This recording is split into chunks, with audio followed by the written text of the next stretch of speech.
فرض بگیریم که اینها آمدند و به قول خودشون همه ملاها را کشتند و همه مؤمنین را از بین بردن، ما از چه میترسیم؟ ما از یک جایی که این وضع دارد منتقل میشیم به یک جایی که بهتر از اینجاست. چرا ما بترسیم؟ من نمیگم ما غلبه به اونها میکنیم، لکن ما غلبه ایمانی داریم به اونها. ما همون منطقی را داریم که در صدر اسلام بود که اگر اونا را بکشیم ما به بهشت میریم، اگر اونا ما را بکشن بازم ما به بهشت میریم. این منطق اهل ایمان است.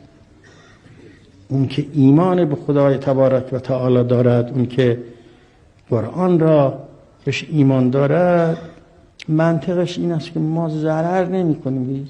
هیچ طرف قضیه ضرر نیست.